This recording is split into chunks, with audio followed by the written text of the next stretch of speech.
Hoy por la mañana desperté, ya llevo ahí una semana un poco ajetreado porque algunos de vosotros sabéis que nosotros terminamos nuestra mudanza ayer. Fueron ahí unos 3 días, 4 días de mudanza. Y con el polvo y el cambio climático tal, llevo fatal de alergia. Y tomé unas pastillas y estoy así un poco pastillado. Incluso alguien me dijo ayer, mira pastor, podría haber invitado a alguien para que predicase el domingo, para que estuviese un poco más tranquilo, pero como ya llevaba ahí un par de semanas estar con vosotros, tenía esta responsabilidad de estar aquí con vosotros. No porque es una obligación, porque os amo. Y como pastor, también debemos nos sacrificar un poco también. Amén. Abran conmigo sus Biblias en el libro de Hechos, capítulo 19. A veces preparo las predicaciones con temas que vamos predicando durante semanas. Y también en mi devocional, mientras estoy haciendo la lectura bíblica diaria mía, Dios habla conmigo. Y algunas cosas son para mí, reservo a tener en privado. Y otras es como si Dios me dijera, mira, esto tú puedes compartir con ellos, porque también quiero que sea de bendición para ellos. Y yo leí ese capítulo 19 del libro de Hechos y fui muy bendecido y quería compartir con vosotros algunas enseñanzas que he aprendido aquí en esta mañana. Amén. Capítulo 19. Está así. Mientras Apolo estaba en Corinto, Pablo recorrió las regiones del interior y llegó a Éfeso. Allí encontró a algunos discípulos. ¿Recibieron ustedes el Espíritu Santo cuando creyeron? Les preguntó. No, ni siquiera hemos oído hablar del Espíritu Santo, respondieron. Entonces, ¿qué bautismo recibieron? El bautismo de Juan, Pablo les explicó. El bautismo de Juan no era más que un bautismo de arrepentimiento. Él le decía al pueblo que creyera en el que venía después de él, es decir, en Jesús. Al oír, fueron bautizados en el nombre del Señor Jesús. Cuando Pablo les impuso las manos, el Espíritu Santo vino sobre ellos y empezaron a hablar en lenguas y a profetizar. Eran en total unos 12 hombres. Pablo entró en la sinagoga y habló allí con toda valentía durante 3 meses. Discutía acerca del reino de Dios y tratando de convencerlos, pero algunos se negaron obstinadamente a creer y ante la congregación hablaban mal del camino. Así que Pablo se alejó de ellos y formó un grupo aparte con los discípulos. Y a diario debatía en la escuela de Tirano. Esto continuó por espacio de 2 años, de modo que todos los judíos y los griegos que vivían en la provincia de Asia llegaron a escuchar la palabra del Señor. Dios hacía milagros extraordinarios por medio de Pablo, a tal grado que a los enfermos les llevaba pañuelos y delantales que había tocado en el cuerpo de Pablo y quedaban sanos de sus enfermedades. Y los espíritus salían de ellos. Algunos judíos que andaban expulsando espíritus malignos intentaron invocar sobre los endemoniados el nombre del Señor Jesús. Decían, en el nombre de Jesús, a quien Pablo predica, les ordeno que salgan. Esto lo hacían 7 hijos de un tal Esceva, que era uno de los jefes de los sacerdotes judíos. Un día, el espíritu maligno les replicó, conozco a Jesús y sé quién es Pablo, pero ustedes, ¿quiénes son? ¿Quiénes son? Y abalanzándose sobre ellos, el hombre que tenía el espíritu maligno los dominó a todos. Los maltrató con tanta violencia que huyeron de la casa desnudos y heridos. Cuando se enteraron los judíos y los griegos que vivían en Éfeso, el temor se apoderó de todos ellos y el nombre del Señor Jesús era glorificado. Muchos de los que habían creído llegaban ahora y confesaban públicamente sus prácticas malvadas. Un buen número de los que practicaban la hechicería juntaron sus libros en un montón y los quemaron delante de todos. Cuando calcularon el precio de aquellos libros, resultó un total de 50,000 monedas de plata. Un pastón. Así la palabra del Señor crecía y se difundía con poder arrollador. Hasta aquí. Amén. ¿Qué os parece? Hacemos una oración. Señor, te alabamos, te glorificamos, Señor. Señor, por el privilegio que tenemos de tener tu palabra. Oh, Señor, gracias, Señor, que tenemos en nuestro idioma, Señor. Podemos leer con libertad en este lugar. Oh, Señor, no hace falta que oremos por ella, pero te pedimos por nuestras vidas nesta mañana, Señor, para que, oh Señor, tu palabra, que es la buena semilla, caiga en esta tierra, Señor, y prospere, Señor, el 30, 60, 100 por uno, de acuerdo con tu voluntad, Señor. Sí, Señor, de acuerdo con la revelación de tu palabra, queremos reprender todo espíritu ladrón que insiste en hacer comparecencia en este lugar, en este local, para robar la semilla. Reprendemos en el nombre de Jesús. Oh Señor, que este ambiente, que esta atmósfera sea saturada por tu presencia, que solo tu Espíritu Santo tenga libertad para ministrar, Señor. Oh Señor, y que tu nombre sea glorificado, y que salgamos de aquí transformados por tu palabra, Señor. Así te oramos, te lo pedimos, en el nombre de Jesús. Amén.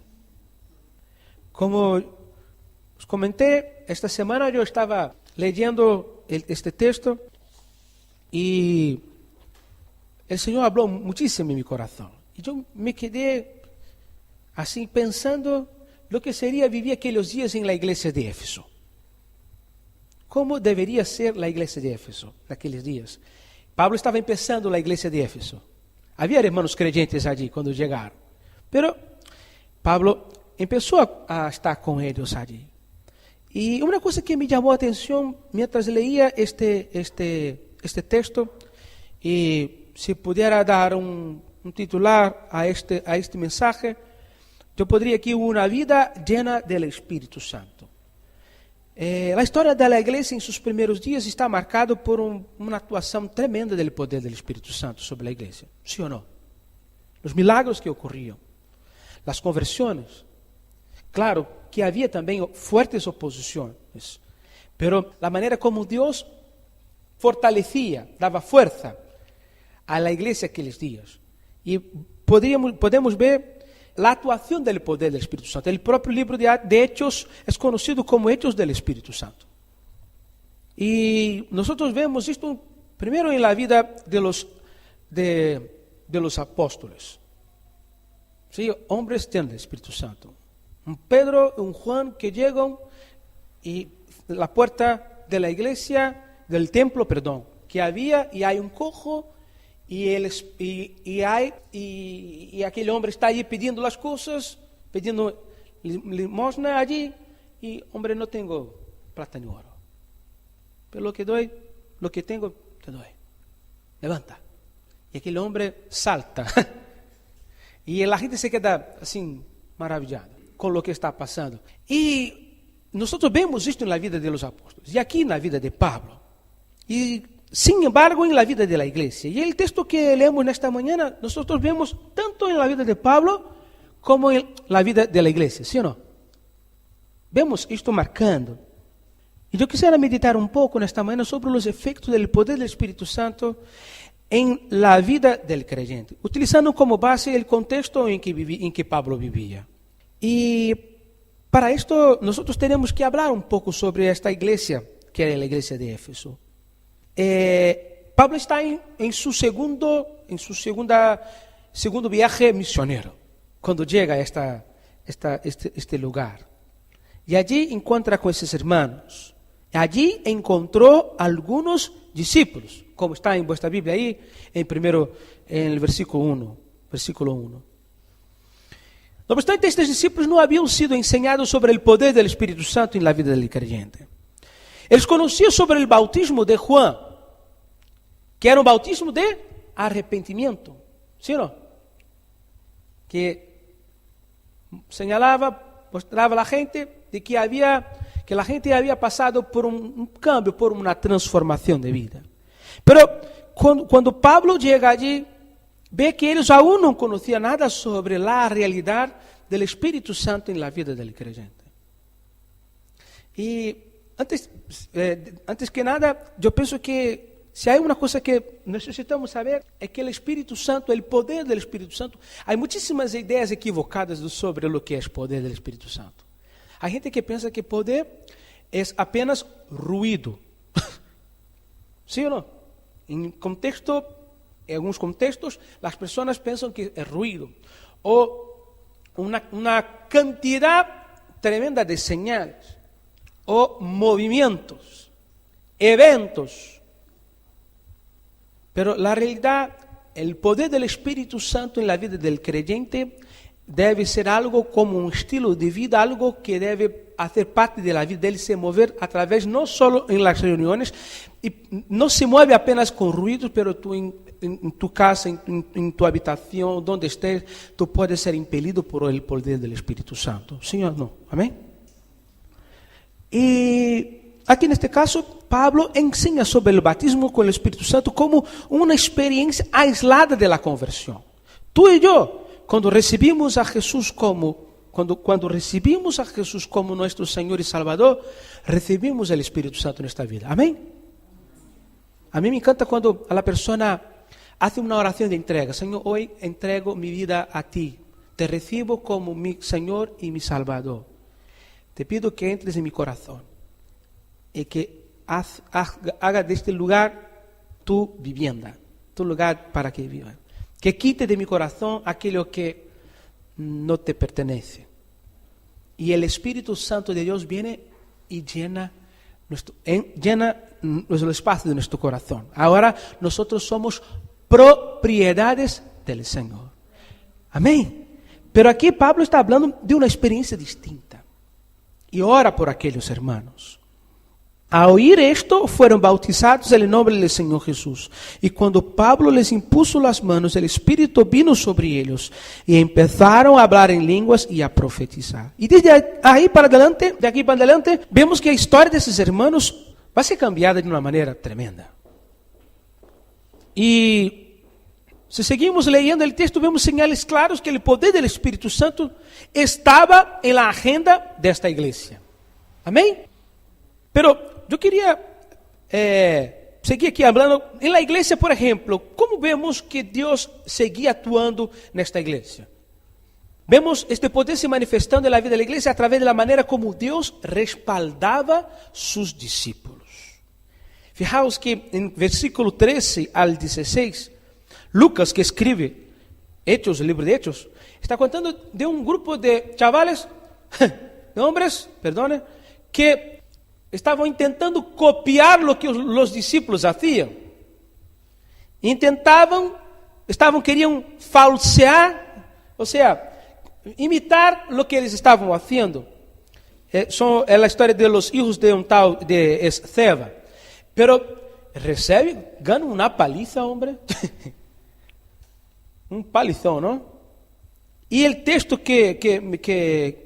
según el texto que leíamos aquí, después que ocurrió esto, versículo 17, cuando se enteraron los judíos y los griegos que vivían en Éfeso, el temor se apoderó de todos ellos y el nombre del Señor Jesús era glorificado.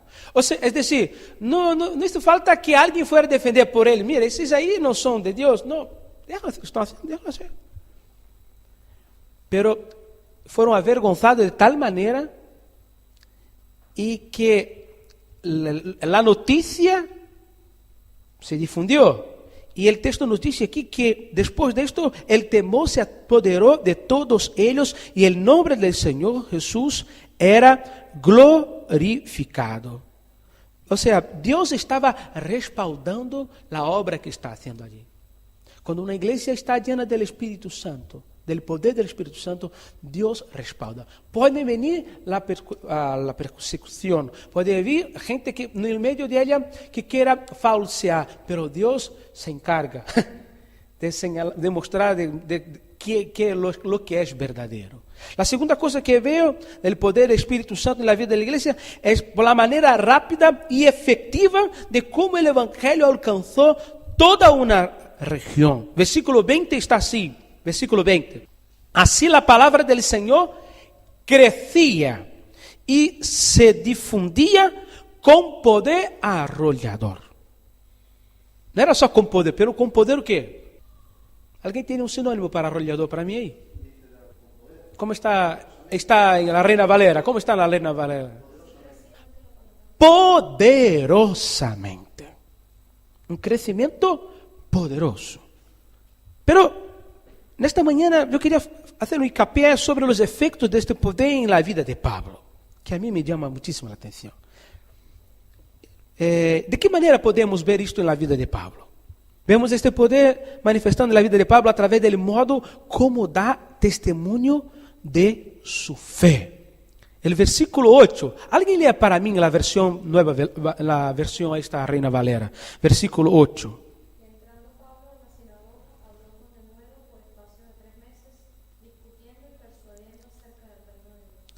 Hablaba con denuedo. Hay una versión que dice así, que hablaba sin ningún temor.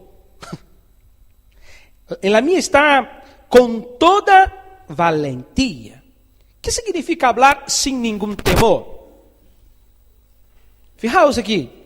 Hablar sin temor no significa faltar con respeto. Hay gente que piensa que hablar sin temor es faltar con respeto, hablar...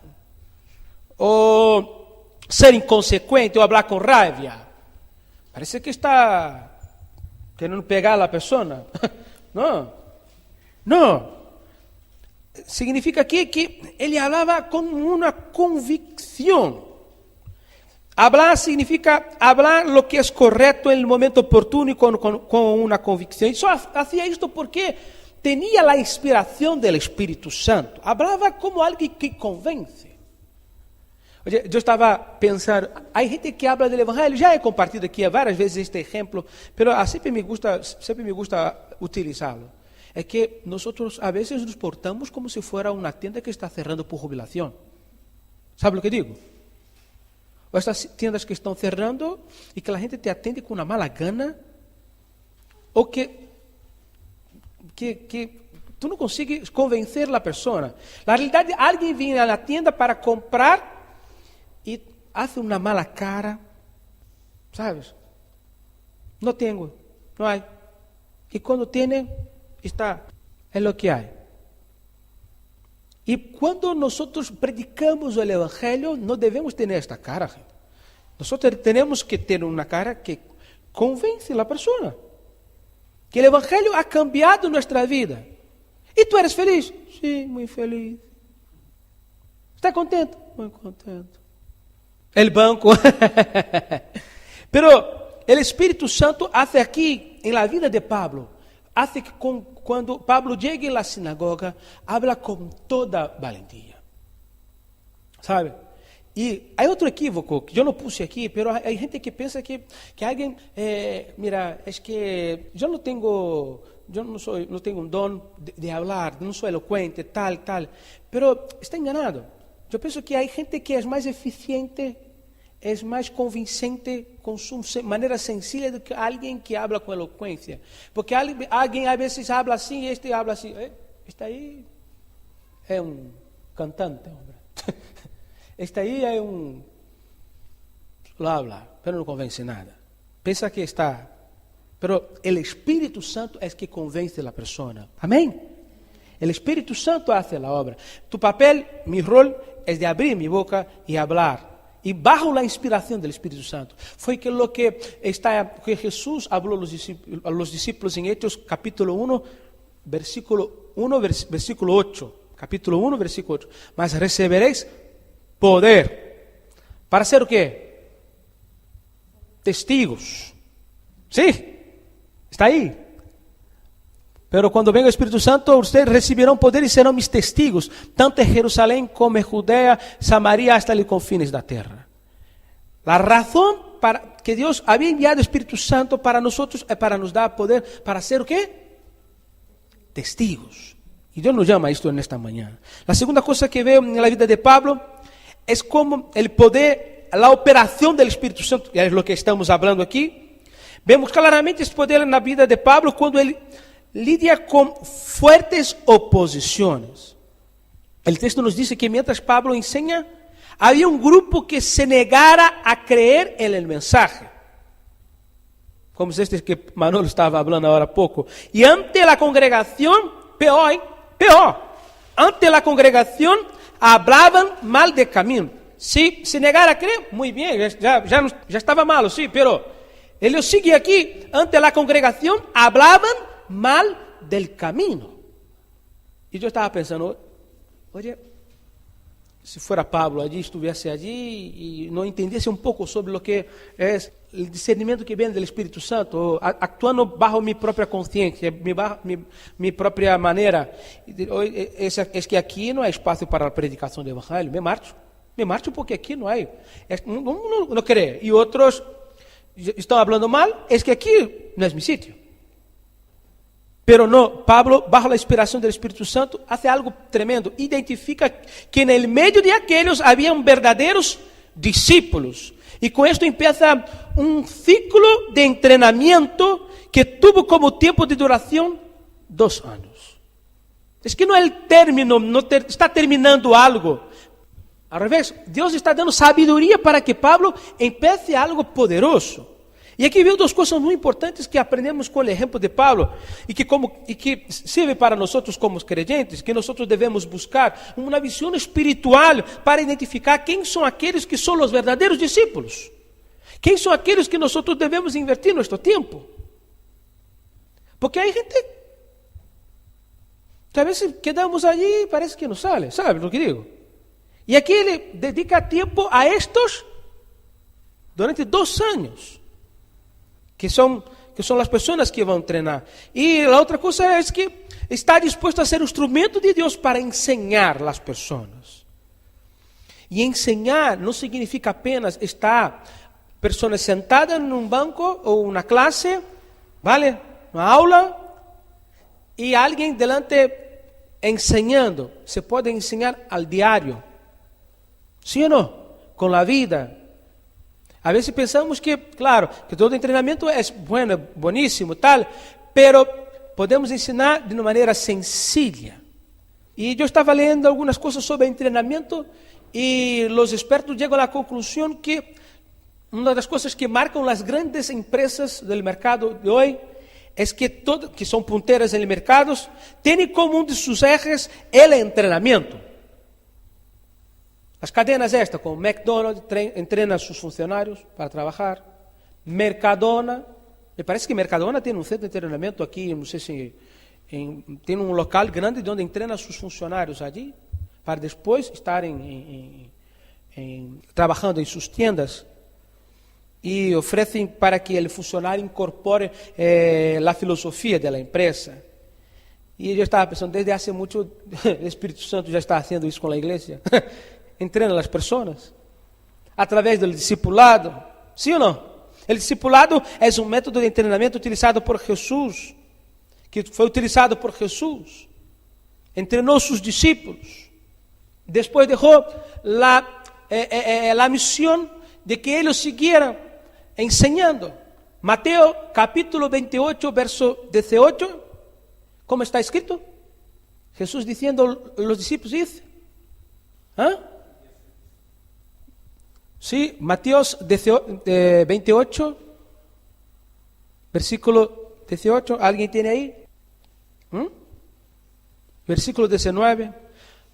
Se acercó entonces él y les dijo, se me ha dado toda autoridad en el cielo y la tierra, por tanto vayan y hagan, ¿qué? Discípulos de todas las naciones. Y cuando hablamos de discípulos, hablamos de un entrenamiento, de un ciclo. La persona, nosotros solemos dar un entrenamiento para la persona que va a se bautizar, pero después sigue un ciclo de entrenamiento. Y era esto que Jesús estaba enseñándonos, a ver, bautizándonos en el nombre del Padre, Hijo y del Espíritu Santo, enseñándoles a obedecer todo lo que les he mandado a ustedes. Y les aseguro que estaré con ustedes siempre, hasta el fin del mundo.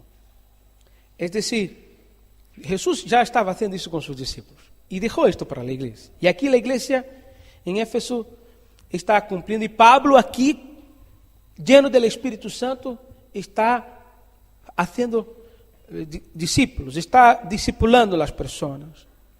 Y yo pienso que por causa de este entrenamiento, el Evangelio se propaga de una manera increíble.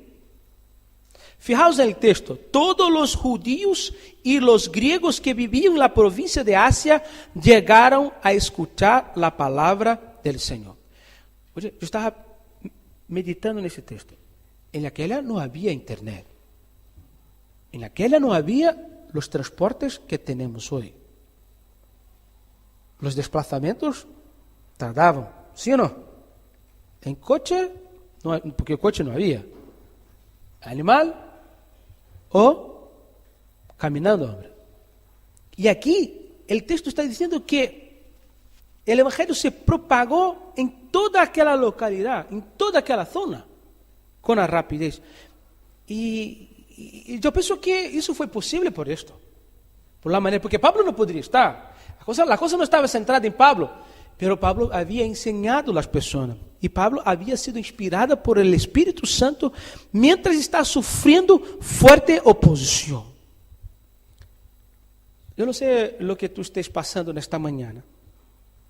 No sé qué oposición estás sufriendo, lo que te está presionando. Pero Dios te puede inspirar, está te preparando para hacer algo que tendrá una repercusión tan grande, mayor do que tú puedes imaginar. Amén. ¿Sabe? La mayoría de los inventos que hay ahí surgió por una gran necesidad. La mayoría de ellos. Pero yo entiendo que esto solo fue posible porque Pablo actuaba bajo el poder del Espíritu Santo. Y por último, vemos este poder se manifestando a través de los milagros extraordinarios que Dios realizaba a través de la vida de Pablo. Y yo estaba pensando, alguien en lo natural jamás podría hacer cosas como aquellas.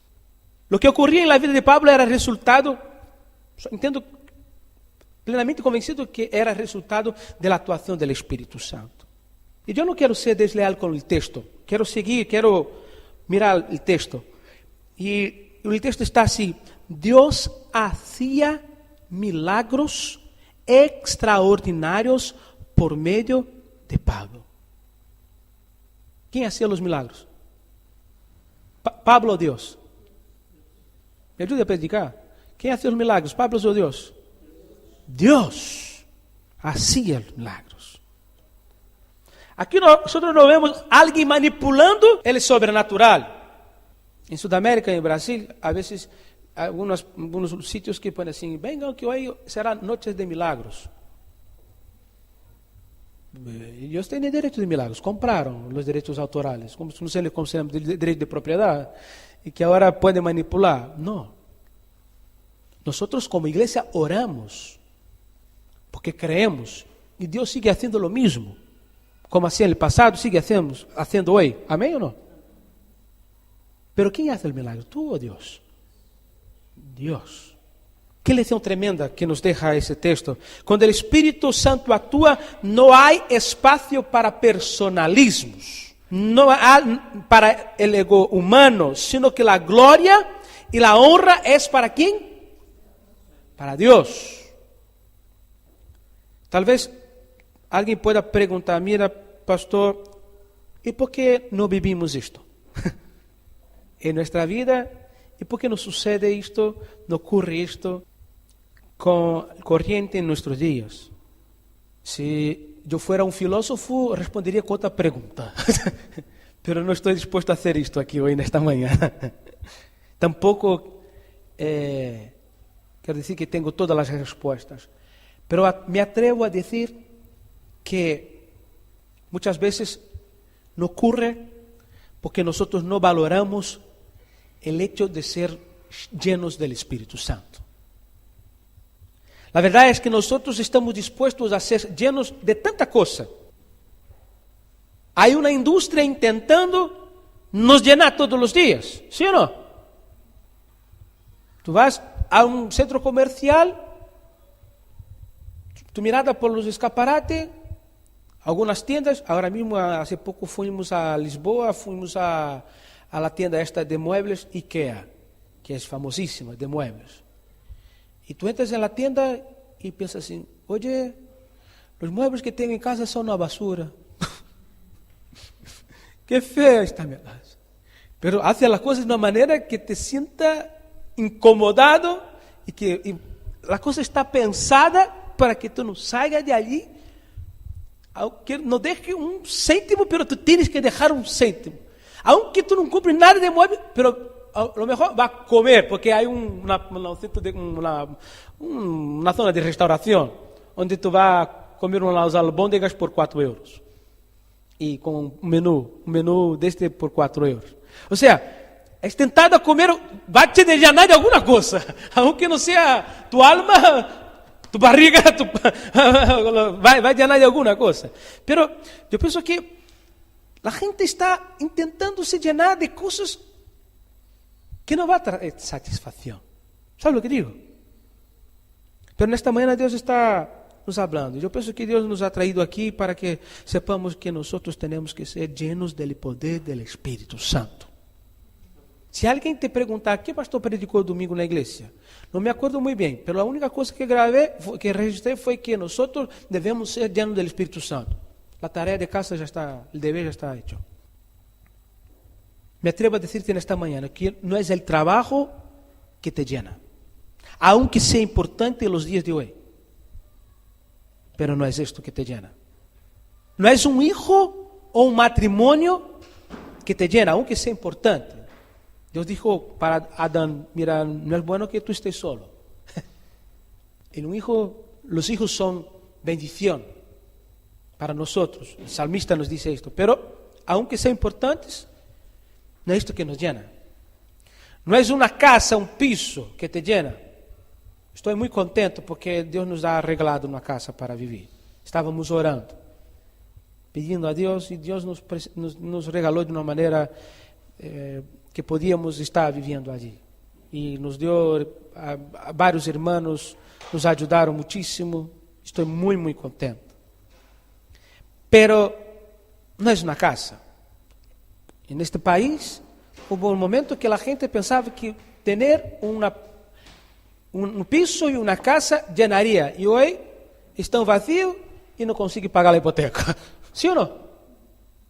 Están vacíos de todo. Pero considero que sea importante tener una casa, un sitio para vivir, pero esto no es importante. Pero lo que tenemos que nos llenar y ser llenos en esta mañana del Espíritu Santo. Estoy convencido por la obra que Dios tiene para hacer aquí a través de esta iglesia. Es algo muy grande. Y para que esto sea una realidad, nosotros debemos buscar una vida que sea llena del Espíritu Santo, del poder del Espíritu Santo. ¿Sabe? Porque pienso que nuestra oración esta mañana podría ser, Señor, yo quiero ser lleno del tu Espíritu Santo para hablar sin ningún temor, Señor. Con denuedo, como está en la versión de Vanessa. Con valentía. Señor, que la gente vea tu poder a través de la manera como doy testimonio de mi fe. Señor, yo quiero ser lleno del tu Espíritu Santo para manifestar y actuar con sabiduría en tiempos de dificultad. Señor, yo quiero ser lleno de tu Espíritu Santo para que tú puedas obrar milagros extraordinarios a través de mi vida. ¿Qué os parece esta oración? Vamos a terminar orando. Cierra tus ojos nesta hora. Senhor Jesus, queremos te agradecer por tu palavra nesta manhã, Senhor. É verdade que um dia tu hiciste uma grande obra de salvação por nós, Senhor. E recebimos a ti como Senhor e como nosso Salvador. E bajamos as águas do bautismo. Estamos em comunhão com a igreja. Recebimos tu Espírito Santo em nossa vida. Pero nós entendimos, Senhor, que nós necessitamos de um revestimento de poder, Senhor. Algo que nos llene de valor para predicar oh Señor, el Evangelio a las personas, Señor, con valentía, sin ningún temor, Señor. Oh Dios, en nombre de Jesús, perdónanos, Señor, porque a veces nos acobardamos, Señor. Perdona porque a veces no aprovechamos con sabiduría las oportunidades que tenemos, Señor. Ayúdanos, Señor. Danos sabiduría, danos estrategia de cómo llevar tu evangelio, Señor. No solo aquí en la iglesia, no solo en el círculo donde estamos, en nuestra familia, pero podamos llevar tu palabra donde estemos, Señor. Sí, Señor, ayúdanos, Señor, a dar con valor, para que la gente vea tu poder a través de la manera, oh Dios, como nosotros damos testimonio de nuestra fe, Señor. Y aunque estemos cerrados, con la boca cerrada, aunque no estemos hablando directamente a la gente, las personas vean tu presencia en nuestra vida, Señor. Oh Señor, Señor, en nombre de Jesús, ayúdanos, Señor, a que la gente nos vea, Señor, que nosotros llenos do Espíritu Santo, que la gente nos vea, oh Señor, nuestra manera como nosotros actuamos contra a las fuertes oposiciones, Señor. Señor, tú sabes que hay gente aquí que está sufriendo fuerte oposición, sea en su familia, sea en el trabajo, o Señor, en el mercado laboral, sea, Señor, en el propio matrimonio. Pero, Señor, en nombre de Jesús, que dentro de esta situación, oh Dios, tú puedas, oh Dios, llenar el corazón de tu hijo, de tu hija en esta hora, con poder, con sabiduría, y que algo grande surja, Señor, en medio de esta dificultad, y que tu nombre sea glorificado a través de esta persona. Tú eres un Dios que puede nos llenar de creatividad, de sabiduría, Padre, en el nombre de Jesús. Señor, ayúdanos, Señor, a ser instrumentos tuyos, Señor, para que seamos agentes de milagros en esta generación que vivimos, Señor. Sí, Señor, estoy convencido, Señor, que tú puedes hacer los mismos milagros que tú hacías en el pasado. Señor, y te pido de una manera especial por tu iglesia en Ponte Areas. Sí, Señor, estamos empezando una nueva etapa, Señor. Y queremos te pedir, Señor, que tú nos llenes de poder del Espíritu Santo. Señor, sin tu poder no somos capaces de hacer, Señor. En nuestra propia fuerza no podemos salir, arrancar de donde estamos. Pero, Señor, bajo tu unción, bajo tu poder, bajo tu inspiración, oh Señor, podemos, oh Señor, alcanzar los locales más lejanos, Señor. En cada rincón oh Señor, de este condado, Señor. Y que tu palabra llegue a los corazones, Señor. Sí, Padre, donde abundó el pecado, tú puedes abundar tu gracia, Señor. Donde el pecado ha Señor, crecido, oh Señor, tú puedes hacer que tu gracia sea más grande, mayor, oh Dios, y que tu nombre sea glorificado. Te pido, Señor, para que cada uno tenga una experiencia particular, individual, Señor, y que tu nombre sea glorificado a través de eso, Señor. Si en el momento nuestro de oración en casa, de lectura de tu palabra, que tu Espíritu, Señor, que tus palabras salten delante de nosotros, entre en nuestro corazón, y que, oh Señor, seamos movidos por esta palabra, Señor. Así te oramos, así te lo pedimos, en el nombre de Jesús. Amén, amén.